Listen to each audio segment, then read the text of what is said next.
Bonjour à toutes et à tous, j'espère que vous allez bien.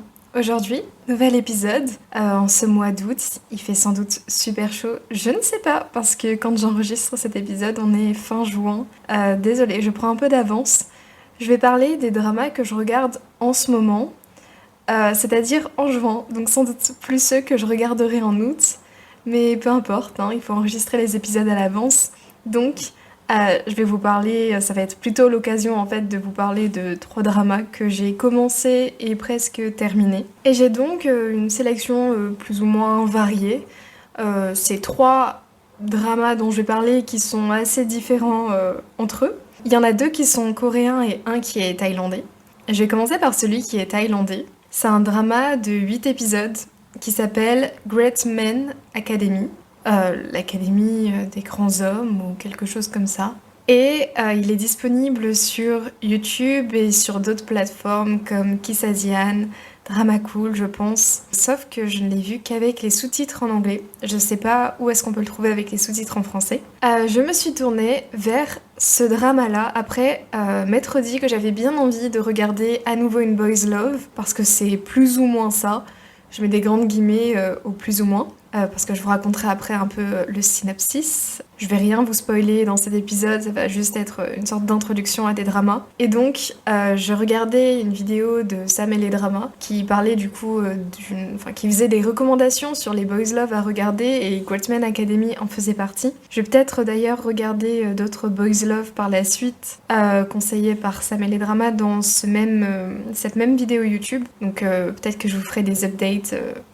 L'histoire, c'est une fille, une jeune fille, je sais pas si elle est au collège ou au lycée, mais elle a été expulsée pendant un petit temps, 3 mois il me semble, de son établissement parce que je crois qu'elle a fait un truc pas cool à une de ses camarades de classe. Elle est en crush, en parallèle de ça, sur un mec qui est dans le même établissement que son grand frère. Et donc cet établissement, c'est le Great Men Academy. Elle va se balader dans la forêt. D'ailleurs, elle a 2 meilleures amies, voilà, qui apparaissent de temps en temps, qui sont amusantes. Et donc elle se balade dans la forêt et elle va tomber sur une licorne. Cette licorne, elle a une flèche plantée en elle, ou un truc comme ça. Et du coup, elle va l'aider. L'héroïne va aider la licorne, lui enlever la flèche. Et la licorne, pour la remercier, va exaucer n'importe lequel de ses vœux. Et son vœu à elle, ce sera de trouver, enfin d'accomplir plutôt son amour. Voilà, elle est amoureuse et elle veut que son amour se concrétise, quoi. En gros, qu'elle sorte avec la personne qu'elle aime ou un truc comme ça. Cette licorne, elle va, pour faire en sorte que l'héroïne concrétise son vœu, la transformer en garçon. Voilà. Et donc, l'héroïne sera en garçon. Elle est obligée de se retransformer en elle, en fille, avant minuit chaque soir, parce que sinon elle sera bloquée dans le corps du garçon. Et donc elle va intégrer la Great Men Academy. Et voilà, elle va être dans sa classe, elle va se faire des camarades, et on va un peu suivre, voilà, c'est un peu dans l'univers de l'école, on va suivre les amitiés entre eux, ils vont faire quelques cours, c'est des cours un peu particuliers, on dirait un peu genre du développement personnel ou ce genre de choses. Il y a beaucoup de facilité scénaristique, en tout cas c'est vraiment un truc qu'on remarque, mais dès le début, parce que genre, la meuf, transformée donc en mec, elle intègre si facilement l'école, pourtant avoir genre une pièce d'identité ou ce genre de truc, c'est la base, et je pense pas qu'elle l'ait sous forme garçon. Enfin vous voyez, plein de problèmes comme ça. Genre c'est trop facile, dans la vraie vie ça se passerait jamais comme ça. Je sais pas comment elle a pu intégrer un établissement aussi prestigieux, on dirait qu'il y a des sélections et tout en amont, aussi rapidement, sans avoir de cursus d'histoire sous sa forme homme, quoi. Voilà, voilà. Et donc c'est pour ça que je mettais des guillemets avec Boys Love, parce que tout le long du drama, la question que je me suis posée, c'est de un, est-ce qu'elle va rester un garçon? Est-ce qu'elle va choisir sa forme garçon pour toujours, ou est-ce qu'elle va vouloir retourner être une fille et tout? On a quelques réponses au fur et à mesure.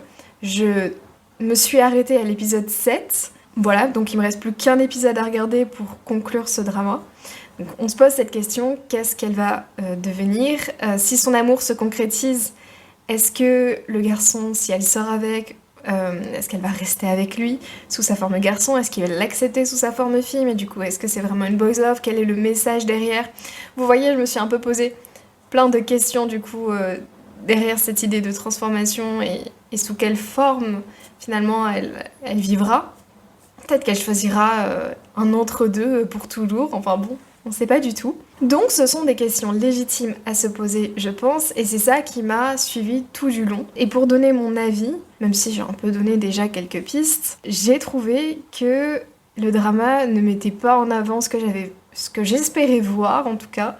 Et donc j'ai été assez déçue par les choix qui ont été faits dans le scénario et sur ce qui est détaillé, développé. La romance n'est pas si présente que ça, alors que ça avait l'air d'être un peu le cœur du sujet. Finalement, quand il y a des trucs de romance qui apparaissent, j'y crois pas trop.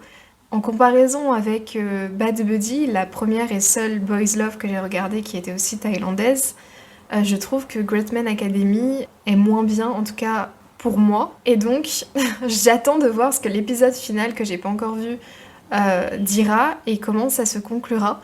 Je suis curieuse de savoir du coup comment ça va se passer, mais en vrai j'ai pas trop d'attente parce qu'à chaque fois que j'attendais un truc, j'ai été un peu déçue, enfin, genre vraiment comme je le dis, ça développait pas forcément les choses que je voulais voir. Donc, je l'ai pas encore terminé, mais ça ne saurait tarder, j'attendais juste d'enregistrer cet épisode de podcast pour ne pas avoir à m'empêcher de vous spoiler peut-être ou de donner trop d'indices. Voilà, donc je regarderai l'épisode ce soir ou demain, comme ça je saurai ce qui se passe. Voilà.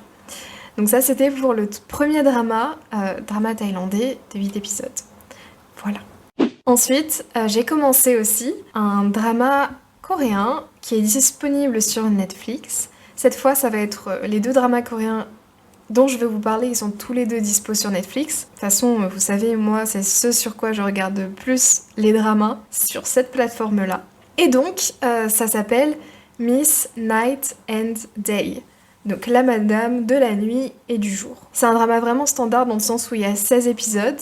On a un casting que j'ai... Alors pour les 2 personnages principaux, je crois que pour la fille j'ai rien vu. Elle s'appelle Chung Eun-ji. Elle joue l'héroïne quand elle est jeune. Voilà. Je vais vous parler du synopsis, mais ça a une importance de dire qu'elle est jeune. Le héros, c'est Choi Jin-hyuk, et lui, je l'ai vu dans Mr. Queen, mais je ne m'en souvenais pas.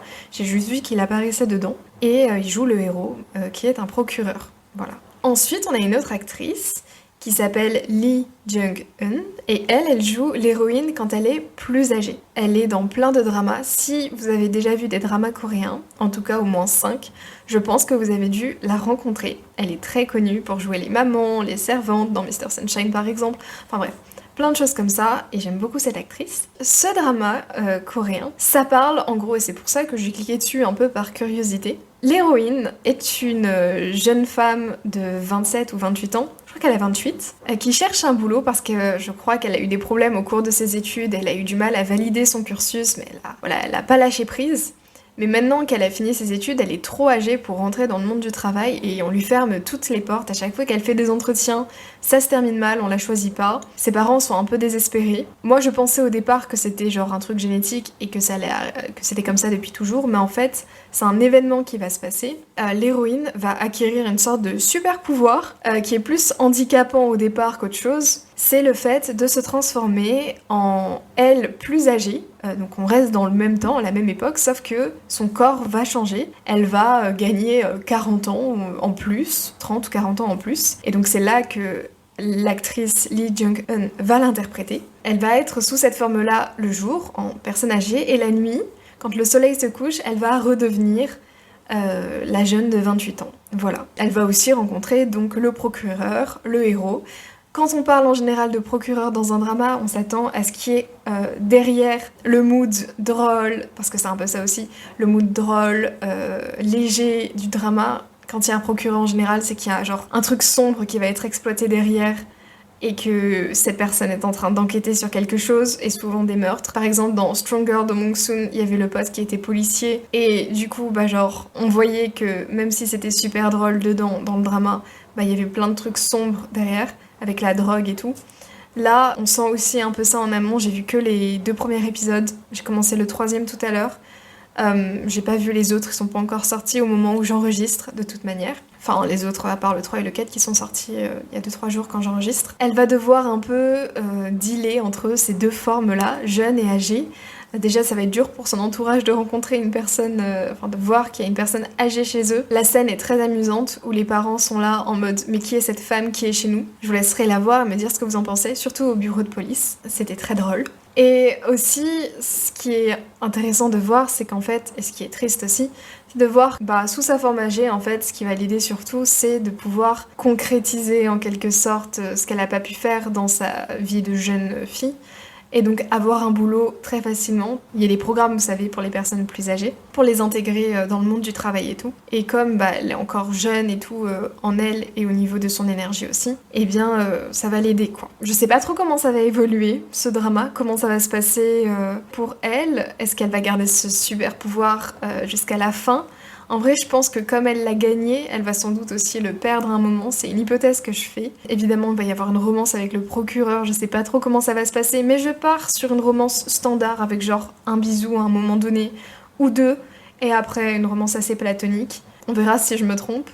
Le troisième drama dont je voulais vous parler dans cet épisode, et donc lui il me reste aussi le dernier épisode pour les mêmes raisons que j'ai pu citer pour le drama thaïlandais, je veux pas trop vous en dire donc, et je veux rester dans le mood, je suis en train de le regarder donc j'ai pas regardé le dernier épisode. Et donc c'est une télé-réalité coréenne disponible sur Netflix composée de 6 épisodes, et petit bonus, vous avez droit à la version française où il y a un doublage incroyable sur les voix. En vrai, j'aime pas du tout quand c'est doublé en français, mais c'est un boulot à part entière qu'il faut aussi faire vivre. Ça s'appelle Agent du mystère. En tout cas, c'est comme ça que vous pourrez le trouver sur Netflix. Sinon, en anglais, Agents of Mystery. Il me semble que c'était ça le titre. Je sais que je vous avais fait un épisode, peut-être que vous le verrez et ça vous donnera envie de le regarder, avec le même réalisateur que celui du coup de À l'épreuve du diable. À l'épreuve du diable, c'était aussi une télé-réalité coréenne. J'en ai vraiment parlé beaucoup dans un épisode, donc comme j'ai dit, allez le voir. Et ça se ressent aussi surtout sur le générique, où genre il y a un générique super badass, pour au final que ce soit une télé-réalité, donc je trouve ça toujours un peu drôle. Là, l'idée, c'est en gros de faire des escape games. Donc ils invitent 6 célébrités différentes, et ces célébrités vont faire 2 escape games, donc 3 escape games, un escape game pour 3 épisodes, et il y en a 6. Du coup, vous allez voir 2 escape games au sein de cette télé-réalité. Et le premier escape game, c'est dans l'univers de la secte et du kidnapping, etc. Le deuxième escape game, c'est dans l'univers du sous-marin, des aliens, ce genre de choses. Bref, c'est pas vraiment aliens, mais vous voyez, des créatures bizarres. Et les 6 célébrités qui ont été appelées pour faire ces escape games, ce sont les suivantes. Donc il y en a 4 que je ne connaissais pas du tout. Donc il y a Lee Young-jin, qui est un acteur et chanteur coréen. Il y a John Park, qui est un chanteur et musicien américain d'origine coréenne. Il y a Lee Eun-ji, qui est une actrice et comédienne. Kim Do-hoon, qui est un acteur, notamment dans Moving, mais pareil, je connais pas. Et donc les 2 célébrités que je connais, beaucoup moins Lee Hye-ri. Elle l'a joué dans Reply 1988, donc 1988, et dans d'autres séries, donc je la connais mais seulement de vue. Je crois pas l'avoir vue jouer dans un drama. Et sinon, on a évidemment la célèbre Karina de aespa. J'imagine que vous la connaissez vu la renommée de ce groupe de K-pop. Et du coup, les 2 filles là que je viens de vous citer à la fin, elles sont vraiment trop bien dans la télé-réalité. Les 2 ont trop de charisme, et Karina surtout, on la dépeint genre comme quelqu'un de craintif, mais en fait, elle a clairement pas froid aux yeux, et ça m'a... je parle déjà un peu de mon avis et tout, mais genre, les mecs qui sont sur les meufs en mode « ne le fais pas, tu vas te faire mal, ou tu vas te salir », et qui du coup vont le faire à leur place, vas-y, ça m'a gonflé. Ça m'a gonflé de ouf. Et les meufs, des fois, elles sont en mode « non, je vais le faire quand même », et des fois, elles sont en mode « bon, ok, je vais pas le faire ». J'ai beaucoup aimé cette télé-réalité, autant pour les 2 premières séries, enfin du coup la première, le drama thaïlandais, je sais pas si j'ai vraiment accroché. Pour le deuxième, je sais pas trop comment ça va se passer. Avec les 2 premiers épisodes, j'ai trouvé ça drôle, mais je sais pas si je vais tenir ce mood-là pendant 16 épisodes. Autant là, pour Agent du Mystère, la télé-réalité coréenne, c'est simple, il y a 6 épisodes, il y a 2 escape games, et j'en fais tellement des escape games. J'étais vraiment super impliquée dans les énigmes et tout, j'étais en mode « Attends, mais là, il y a ça. » En gros, tu cherches avec les célébrités, et je trouvais plein de fois les réponses avant les participants, sans vouloir évidemment me saucer. Il y a clairement des choses où j'aurais pu ne pas y arriver, et eux ont réussi. Mais n'empêche que des fois, il y a des trucs, genre ça sautait aux yeux qu'il fallait les utiliser à un moment donné. Et j'étais en mode, là, ça me paraît pas mal de juste faire un essai parce que je suis sûre que c'est potentiellement ça. Et c'était ça. Je pense d'ailleurs que vous pouvez juste regarder 3 épisodes. Soit le premier escape game, soit le deuxième, c'est clairement indépendant, même si dans le deuxième, il y aura des références au premier escape game, puisque ils l'ont fait en amont. Voilà en gros les dramas que je regarde en ce moment. J'espère que ça vous a intéressé et que vous allez peut-être y jeter un coup d'œil. Donc parmi eux, je pense que vous avez compris que je vous conseille surtout les Agents du Mystère. Je vous fais des bisous, on se retrouve la semaine prochaine, peut-être pour un épisode bonus, mais il y a fort moyen que je vous en fasse un ou que quelqu'un soit en fasse un. Des bisous, au revoir!